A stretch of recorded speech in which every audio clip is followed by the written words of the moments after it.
السلام علیکم ورحمۃ اللہ وبرکاتہ۔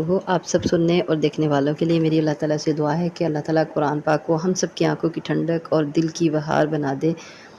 تو الحمدللہ ہم پڑھ رہے تھے سلسلہ ترجمہ تفسیر القرآن، اس میں آج انشاءاللہ العزیز ہم پڑھیں گے لیسن نمبر 35 اور سورہ بقرہ آیت نمبر 141۔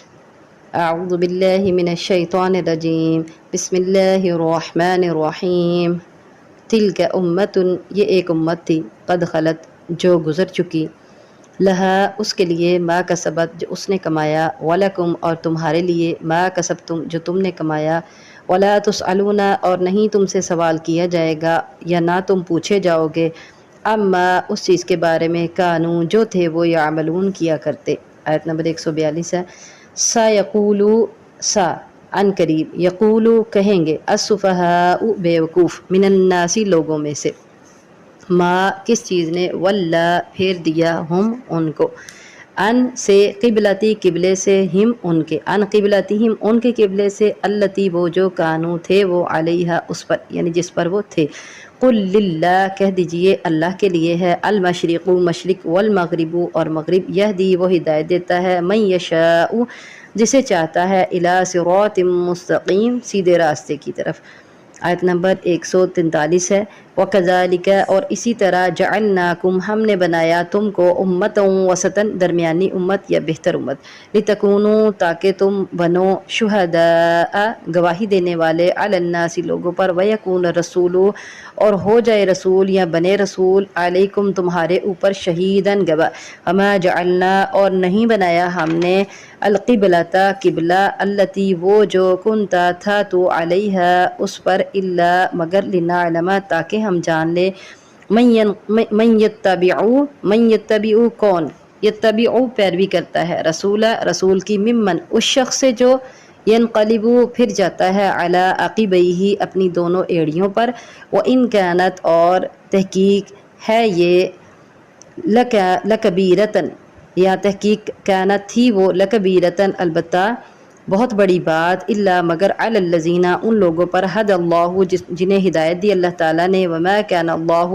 اور نہیں ہے اللہ تعالیٰ، لیضیع، تاکہ وہ ضائع کر دے، ایمانکم، تمہارے ایمانوں کو، ان اللہ، بے شک اللہ تعالیٰ، بالناس، لوگوں کے ساتھ، لرؤوف، یقیناً بے حد شفقت کرنے والا، الرحیم۔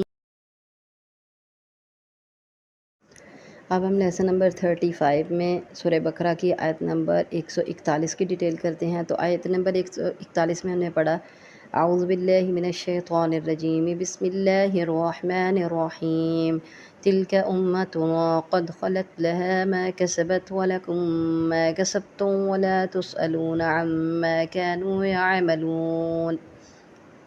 اللہ تعالیٰ ارشاد فرماتے ہیں کہ یہ ایک امت تھی جو گزر چکی، اس کے لیے جو اس نے کمایا، اور تمہارے لیے جو تم نے کمایا، اور تم سے نہیں پوچھا جائے گا ان کے اعمال کے بارے میں۔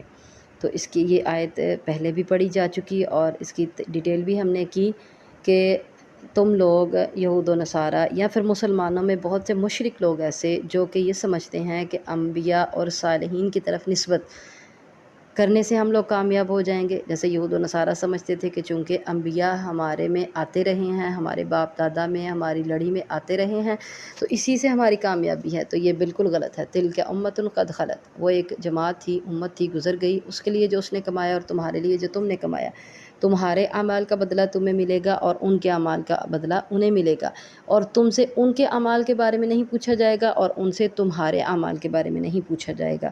تو اسی طرح مسلمان میں سے بھی اگر کسی جو ہے وہ ان میں شرک کی ملاوٹ ہو چکی ہے، اور ان کا یہ عقیدہ بن چکا ہے کہ برادریاں، یا پھر نسب، یا پھر حسب، یا پھر اس طرح کے معاملات، جیسے کوئی اپنے آپ کو سید کہہ کے کہے کہ میں کامیاب ہوں، حضرت علی مرتضیٰ رضی اللہ تعالیٰ عنہ کے خاندان سے میرے تعلق ہے، یا پھر حضرت عمر بن خطاب رضی اللہ تعالیٰ عنہ سے، یا نبی کریم صلی اللہ علیہ وسلم کے تک میرا نسب پہنچتا ہے، تو میں کامیاب ہوں، چاہے میں عمل کروں یا نہ کروں۔ تو یہ بالکل غلط ہے، کیونکہ انبیاء کے ساتھ تعلق، یا پھر صلحاء کے ساتھ تعلق، یا اولیاء کے ساتھ تعلق، صرف تعلق کی بنا پر، یا پھر صرف ان کے ساتھ رشتہ داری کی بنا پر، یا پھر صرف نسب ان کے ساتھ ملنے کی بنا پر کامیابی نہیں، بلکہ اصل کامیابی کیا ہے؟ جس نے عمل کیا۔ کیونکہ نبی کریم صلی اللہ علیہ وسلم نے ارشاد فرمایا من بطا بھی عملہ لم یسرع بھی نسبہ، جس کو اس کا عمل پیچھے کر دے گا تو اس کا نسب آگے نہیں کر سکے گا۔ تو قیامت والے دن اگر عمل نے آپ کو پیچھے کر دیا، آپ کے اعمال ہی ایسے ہوئے کہ انہوں نے آگے نہیں بڑھنے دیا، تو پھر نسب بھی کسی کام نہیں آئے گا۔ آیت نمبر 142 میں اللہ تعالیٰ ارشاد فرماتے ہیں سیقول السفہاء من الناس، ان قریب یہ جلد کہیں گے بیوقوف لوگوں میں سے ما ولاھم عن قبلتہم التی کانوا علیہا، کس چیز نے پھیر دیا ان کو ان کے قبلے سے وہ جس پر تھے۔ تو جب برا بن عازب رضی اللہ تعالیٰ عنہ بیان کرتے ہیں کہ رسول اللہ صلی اللہ علیہ وسلم جب ہجرت کر کے مدینہ پہنچے تو تقریباً 16 یا 17 ماہ تک بیت المقدس کی طرف منہ کر کے نماز پڑھتے رہے۔ پھر آپ صلی اللہ علیہ وسلم کو حکم ہوا کہ آپ بیت اللہ یعنی خانہ کعبہ کی طرف منہ کریں اور اس طرف منہ کر کے نماز پڑھیں، اس کو قبلہ پکڑیں، قبلہ مقرر ہو گیا خانہ کعبہ۔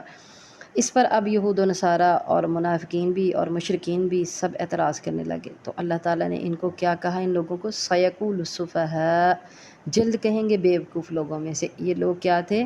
بیوقوف تھے، اپنی بیوقوفی کی بنا پر یہ سوال اٹھا رہے تھے کہ کس چیز نے پھیر دیا ان کو ان کے قبلے سے وہ جس پر تھے۔ تو پہلے قبلہ جو تھا بیت المقدس وہ بھی اللہ کی طرف سے مقرر کردہ تھا، اور بعد میں جو قبلہ تبدیل ہوا اور خانہ کعبہ کو قبلہ مقرر کر دیا گیا تو وہ بھی اللہ کی طرف سے ہے۔ اور اللہ تعالیٰ نے اس کا جواب یہ دیا قل للہ المشرق والمغرب، کہہ دیجئے مشرق بھی اللہ کی، مغرب بھی اللہ کی۔ یہ مشرق اور مغرب کی اصل میں اپنی کوئی اہمیت نہیں ہے کہ ان کی طرف منہ کیا جائے، نہ مشرق کی طرف منہ کر کے نماز پڑھنا باعث ثواب ہے اور نہ ہی مغرب کی طرف منہ کر کے نماز پڑھنا باعث ثواب ہے، بلکہ اصل باعث ثواب کون سا کام ہے؟ اللہ کے حکم کی اطاعت کرنا۔ اگر اللہ تعالیٰ نے کہا مشرق کی طرف منہ کرو تو مشرق کی طرف منہ کرنا ہے، اور اگر اللہ تعالیٰ نے حکم دیا مغرب کی طرف منہ کرو تو مغرب کی طرف منہ کرنا ہے۔ اصل بات یہ ہے کہ اللہ کی اطاعت کون کرتا ہے؟